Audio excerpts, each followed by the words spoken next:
क्या लगता है आपको कि मैं क्या कर रहा हूं? मैं इस जल में अपना प्रतिबिंब देखने का प्रयास कर रहा हूं। अब आप लोगों को लग रहा होगा कि मैं कैसी मूर्खता कर रहा हूं। ऐसे उबलते हुए अशांत जल में कोई अपना प्रतिबिंब कैसे देख सकता है? जिस प्रकार प्रतिबिंब केवल शांत जल में देखा जा सकता है, उबलते हुए जल में नहीं, उसी प्रकार क्रोध में उबलता मनुष्य ना कुछ देख पाता है, ना कुछ सुन पाता है। वो ना ही अपने कर्मों के परिणाम को देख पाता है और ना ही अपने आत्मा, अपने मन की पुकार को सुन पाता है। क्रोध भी इसी उबलते हुए जल के समान होता है और वो किसी और को जलाने की क्षमता भी रखता है, परंतु वो भी स्वयं इस उबलते हुए जल के समान भाप बनकर समाप्त होता जाता है। इसलिए विपरीत परिस्थितियों में शांत रहना मनुष्य के लिए आवश्यक है, ताकि वो अपनी आत्मा, अपने मन के प्रतिबिंब को देखकर निर्णय ले सके कि क्या उचित है और क्या अनुचित। कहीं ऐसा तो नहीं कि तुम चाहते हो कि पांडवों का अज्ञातवास पूर्ण हो जाए?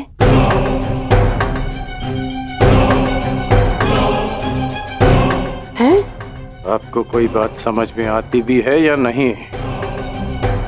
मैं केवल इतना कह रहा हूं कि हमें सबसे भीषण परिस्थिति के लिए तैयार रहना चाहिए। ये युवराज, हम जितना समय यहां व्यर्थ करेंगे उतनी ही युद्ध में हमें हानि पहुंचेगी। पांडवों का अज्ञातवास पूर्ण हो जाए, इससे भीषण भयानक परिस्थिति और क्या हो सकती है अंगराज का? बस करिए आप दोनों, बस।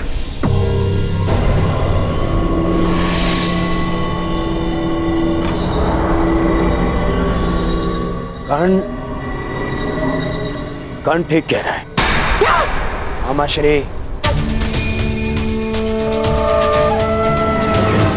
कीचक ने मुझे वचन दिया है, वो अवश्य उसे पूर्ण करेगा। ये उसका राज्य है, हम केवल यहां बैठे प्रतीक्षा कर सकते हैं और कुछ नहीं। मैं निश्चित रूप से कर्ण का समर्थन करता हूं। हम शीघ्र ही हस्तिनापुर के लिए प्रस्थान करेंगे और सैन्य अभ्यास आरंभ करेंगे।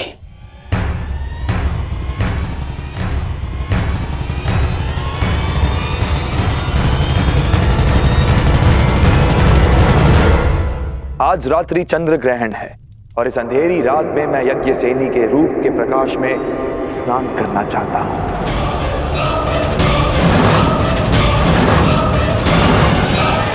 बस एक रात्रि पांचाली के साथ और तुम्हारा मंतव्य पूर्ण।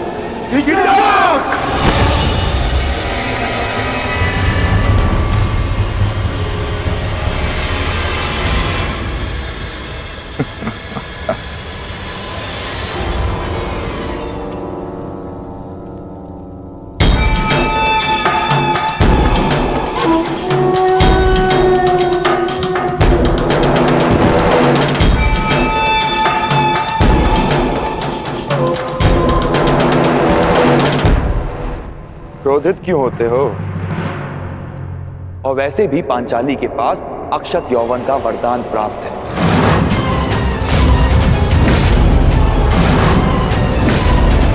कुछ नहीं बिगड़ेगा उसका। बस मुझे केवल एक रात्रि का सुख दो पांचाली।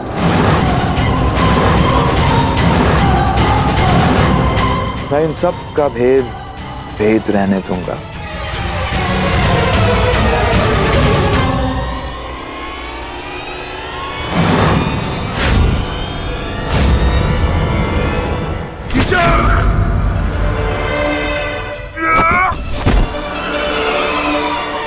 ये तुम्हारे जीवन का अंतिम शब्द है। दुर्योधन अधिक दूरी पर नहीं है युधिष्ठिर। अपने अनुज से कहो कि अपने हाथों को अपनी मर्यादा में रखे। नहीं तो अगर मेरी जीवा ने मर्यादा भंग की तो तुम लोगों का अज्ञातवास भंग हो जाएगा।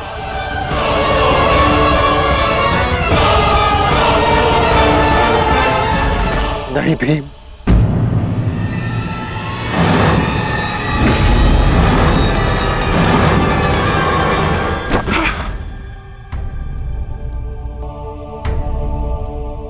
इस समय तुम्हारा ईश्वर मैं हूं युधिष्ठिर।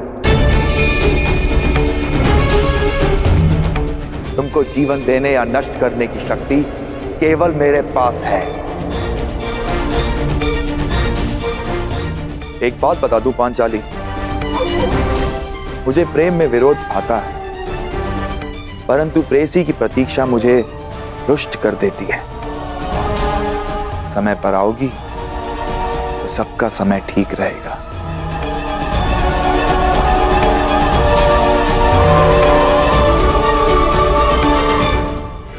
आज्ञा।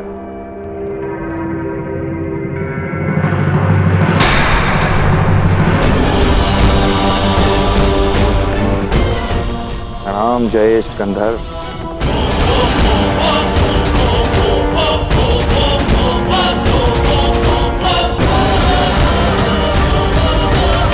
मैं उस कीचक का वध कर दूंगा।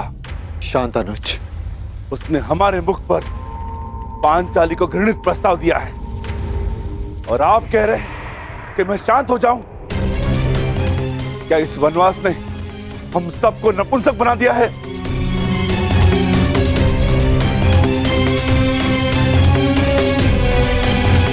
तुम बोलो अर्जुन, क्या इस समय शांत रहने का है? हाँ,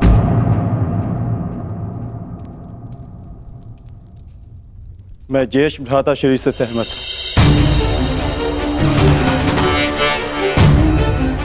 हमें शांत रहना होगा, परंतु इसका अर्थ यह नहीं कि कीचक को दंड नहीं मिलेगा। कीचक को दंड अवश्य मिलेगा। आप मारेंगे उसे, परंतु मेरी योजना से। मैं आज रात्रि कुमारी उत्तरा को राग असावरी का अभ्यास कराना है। उस सभा में ज्येष्ठ भ्राता श्री मेरे साथ उपस्थित होंगे और पांचाली कीचक को अपने कक्ष में आने का आमंत्रण देगी और यह सुनिश्चित करना होगा कि कीचक उस कक्ष की ओर जाते हुए कोई न देख सके।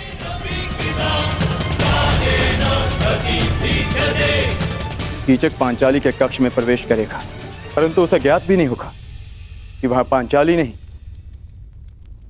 भ्राता भीम उसकी प्रतीक्षा कर रहे होंगे।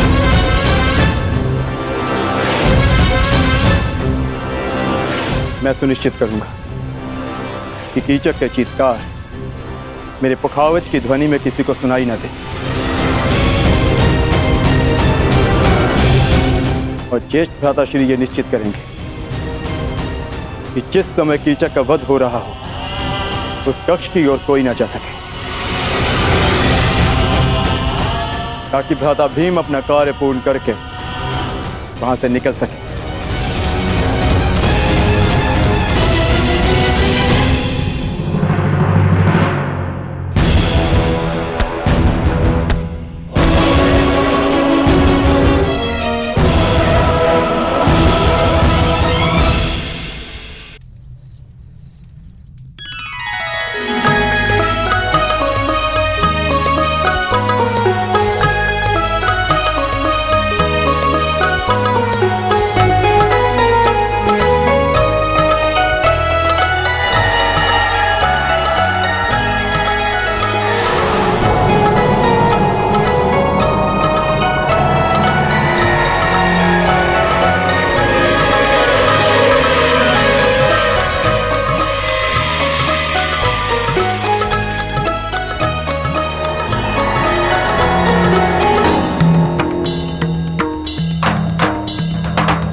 अरे कीचक, क्या हुआ? कहाँ खोए हुए हो? ये संगीत संध्या तुम्हारे मनोरंजन के लिए ही आयोजित की गई है। हाँ, उसी का तो आनंद दे रहा हूँ बहना।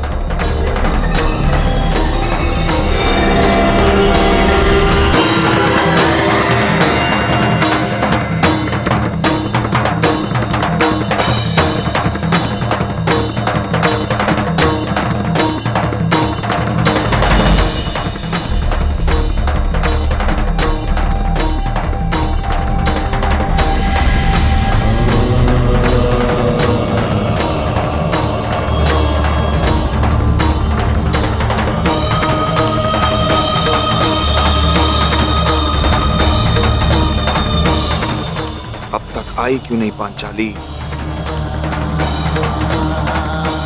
मित्र दुर्योधन के समक्ष पांडवों के अस्तित्व का भेद खोलने का समय आ गया है।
मदिरा सेनापति,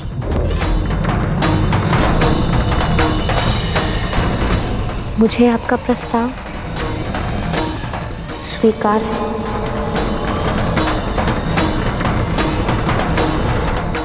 मैं आपके कक्ष में आपकी प्रतीक्षा करूंगी।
आइए।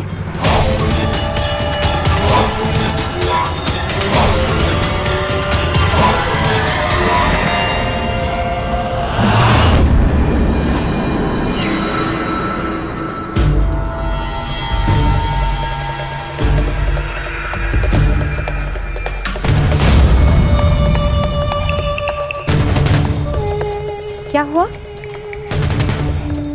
आप रुक क्यों गए? आइए ना।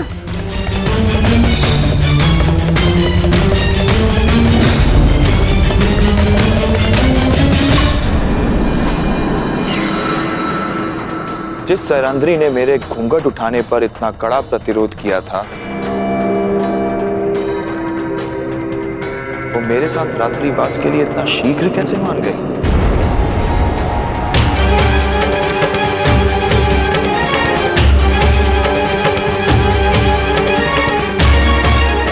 व्यवहार में अचानक परिवर्तन संदेह को जन्म देता है सुंदरी। हम तुम्हारे साथ रात्रि बिताएंगे, परंतु यहां नहीं, किसी और कक्ष में।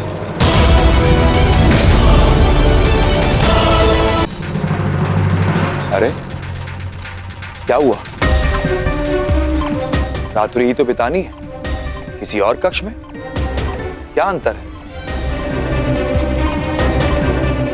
देखो, अस्वीकार करोगी तो मुझे और संदेह होगा, और ये संदेह तुम्हारे हित में नहीं।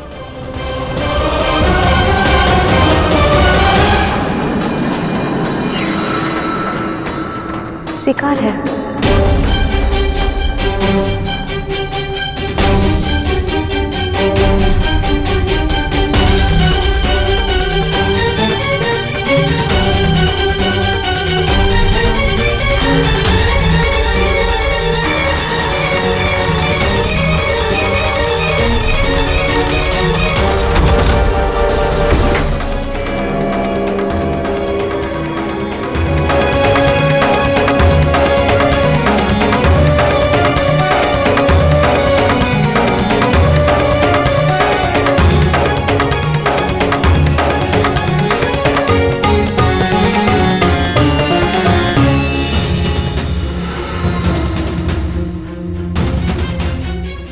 ये द्वार बाहर से कैसे बंद है?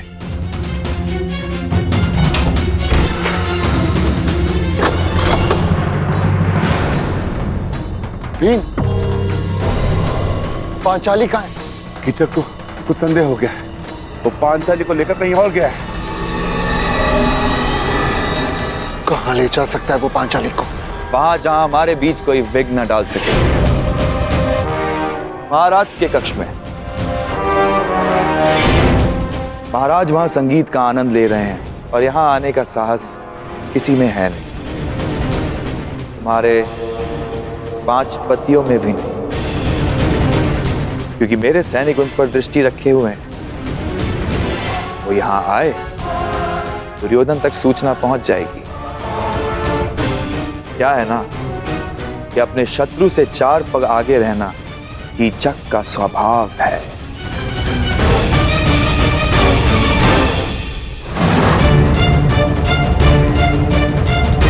ज्येष्ठ, ये रक्षक यहाँ क्यों? ये कीचक के निजी रक्षक है, परंतु ये महाराज के कक्ष के बाहर क्या कर रहे हैं? क्योंकि कीचक यही है ज्येष्ठ। मैं अभी रक्षक का वध करके कीचक को समाप्त कर दूंगा। नहीं भी, यदि यहाँ कुछ उपद्रव हो तो हमारे विषय में सबको ज्ञात हो जाएगा। क्या करें? आज महाराज की शैया पर हमारे प्रेम की सेज सजेगी।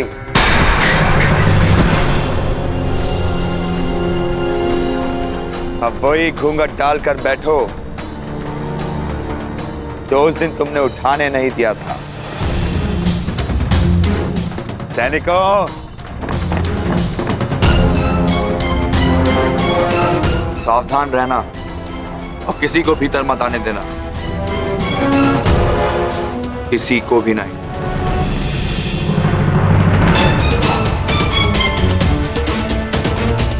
तुमने क्या सोचा पांचाली, मैं मूर्ख हूं कि तुम्हारी सुंदरता पर आसक्त होकर यह भूल जाऊं कि तुम कितनी चतुर भी हो। यदि बुद्धि और रूप का संयोग प्रेमिका में हो तो पुरुष सबसे भाग्यशाली होता है, परंतु यदि स्त्री को उस पुरुष से घृणा हो तो यही संयोग महासंकटकारी हो सकता है।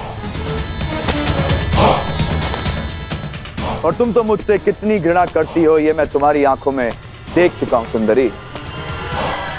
तुम्हारे 5 पति मुझे रोकने का हर संभव प्रयास करेंगे, परंतु वो कुछ कर नहीं पाएंगे। इस कक्ष में प्रवेश नहीं कर पाएंगे वो लोग।